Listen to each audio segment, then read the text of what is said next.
इस कहानी की शुरुआत मेसन और अमीलिया नाम के एक जोड़े से होती है, जो अपने प्राइवेट जेट में बैठकर एक शानदार पार्टी में शामिल होने जा रहे थे। जल्द ही वे दोनों पार्टी स्थल पर पहुंचे और पार्टी का आनंद लेने लगे।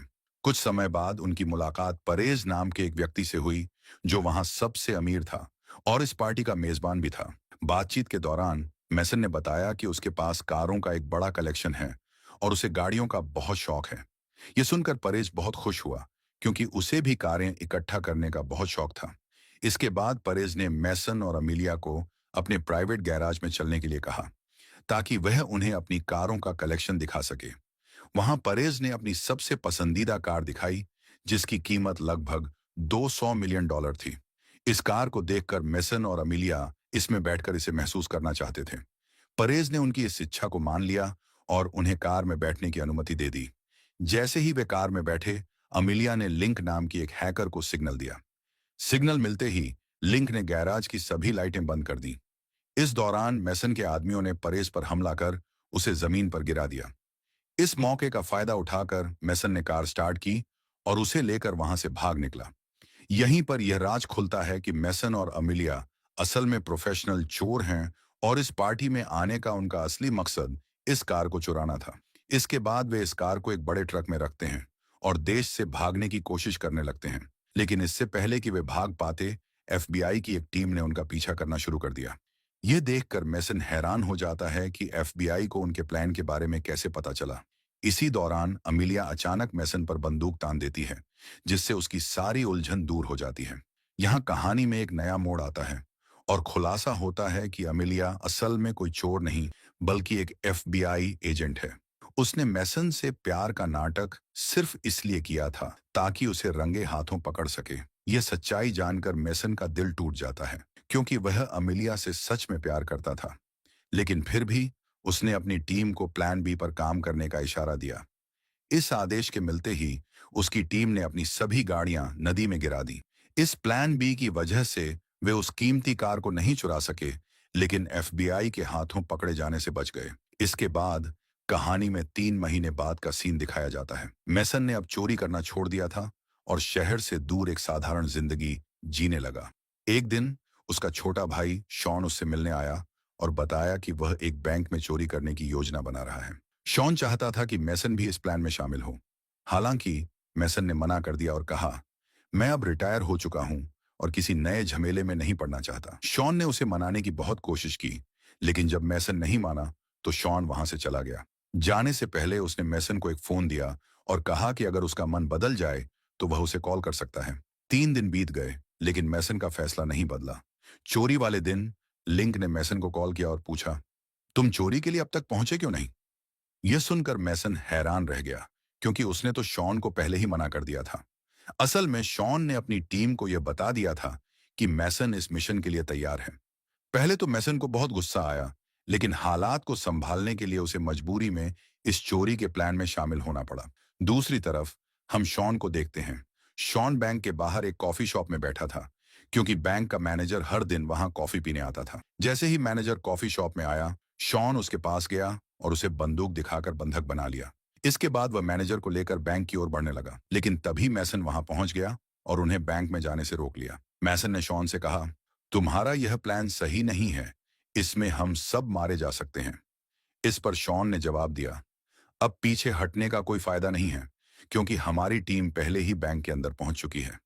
इसके बाद वे तीनों बैंक में पहुंचे, जहां मैसन ने देखा कि उसकी टीम के सभी सदस्य भेष बदलकर आम लोगों में घुल मिल चुके थे।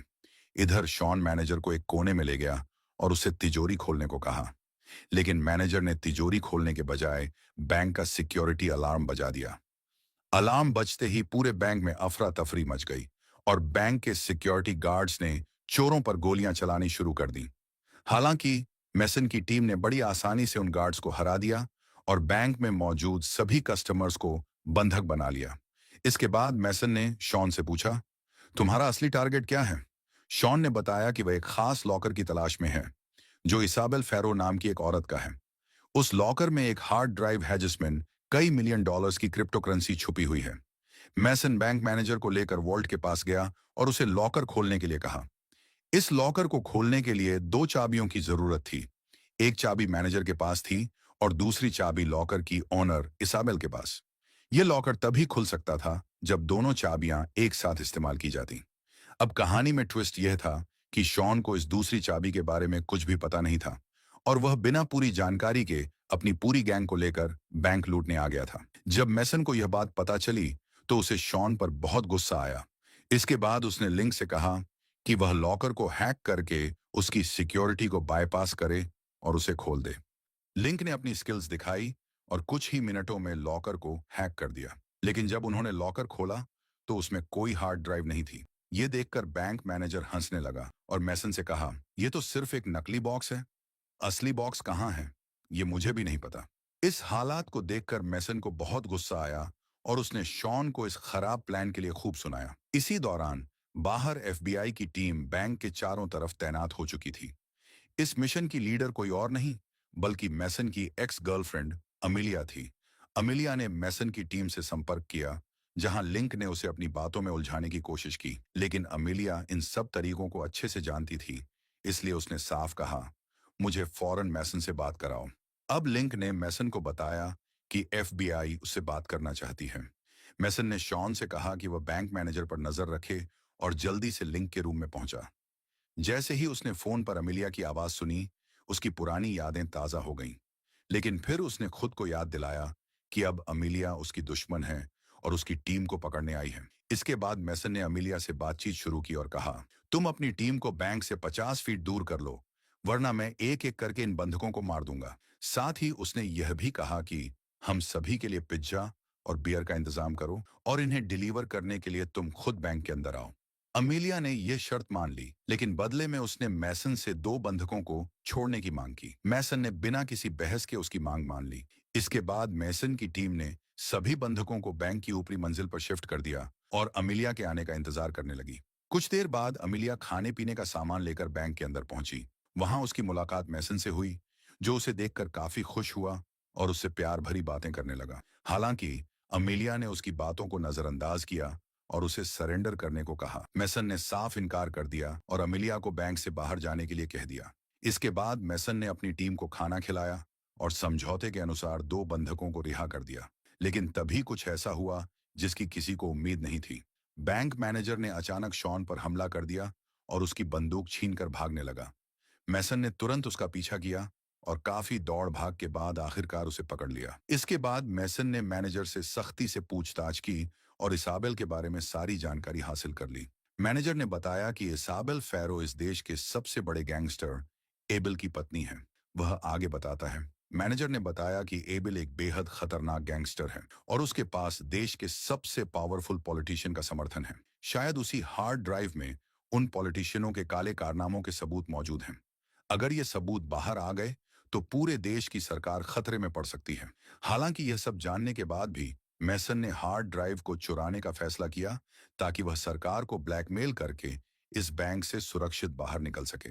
उधर बैंक के बाहर एक कार आकर रुकी। उसमें से एबिल का वकील एलेक्स उतरा। उसने अमिलिया को आदेश दिया, अगर अगले 1 घंटे में तुमने उन चोरों को नहीं पकड़ा तो यूएस आर्मी इस बैंक पर हमला कर देगी। अमिलिया को समझ नहीं आया कि उसे आदेश देने वाला यह आदमी कौन है। उसने इस बारे में अपने सुपरवाइजर से संपर्क किया। सुपरवाइजर ने बताया कि एलेक्स एबिल का वकील है और एबिल के पास देश के सबसे ताकतवर नेताओं का समर्थन है। उन्होंने आगे कहा, हम इस मामले में ज्यादा कुछ नहीं कर सकते क्योंकि अगर हमने कोई गलत कदम उठाया तो हालात बिगड़ सकते हैं। सुपरवाइजर ने अमीलिया से कहा, तुम जितनी जल्दी हो सके उन चोरों को बैंक से बाहर निकालने की कोशिश करो, क्योंकि अगर यूएस आर्मी बैंक में घुस गई तो चोरों के साथ साथ कई निर्दोष बंधकों की जान भी जा सकती है। दूसरी ओर मैसन और उसकी टीम ने लॉकर रूम की दीवार तोड़ना शुरू कर दिया। उन्हें उम्मीद थी कि बैंक ने इसाबेल फैरो के असली वॉल्ट को किसी सीक्रेट रूम में छुपा रखा होगा, लेकिन जैसे ही उन्होंने पहली दीवार तोड़ी, उसके पीछे एक और दीवार निकल आई। इससे टीम थोड़ी निराश हुई, लेकिन वे रुकने को तैयार नहीं थे। इसी दौरान यूएस आर्मी ने बैंक को चारों तरफ से घेर लिया और अंदर घुसने की तैयारी करने लगी। यह देखकर अमिलिया ने तुरंत मैसन को कॉल किया और उसे सरेंडर करने को कहा। उसने चेतावनी दी कि अगर आर्मी ने हमला कर दिया तो चोरों की मौत निश्चित है। मैसन ने कुछ देर सोचा और फिर अमिलिया से कहा, तुम मीडिया में यह खबर लीक कर दो कि यूएस आर्मी बैंक पर हमला करने वाली है। उसने समझाया कि अगर यह खबर बाहर आ गई तो सरकार पर दबाव बढ़ जाएगा और वे हमला करने से पहले दोबारा सोचने पर मजबूर हो जाएंगे। अब अमेलिया एक मुश्किल स्थिति में फंस गई थी। उसे तय करना था कि वह मैसन की बात माने या अपने सीनियर्स के ऑर्डर का पालन करे। समझाया कि अगर मीडिया बैंक के बाहर आ गई तो यूएस आर्मी कोई एक्शन नहीं ले पाएगी। अमेलिया ने मैसन की बात मानी और मीडिया में यह खबर लीक कर दी। देखते ही देखते मीडिया बैंक के बाहर पहुंच गई और यह खबर पूरे देश में आग की तरह फैल गई। एफबीआई का हेड यह सब देखकर बेहद नाराज हुआ और उसने अमेलिया को इस केस से हटा दिया। आज की कहानी पसंद आई होगी। अगर आपको यह वीडियो अच्छी लगी हो तो इसे लाइक कर देना और चैनल को सब्सक्राइब करके कमेंट में एक प्यारा सा मैसेज छोड़ देना। मिलते हैं अगली वीडियो में।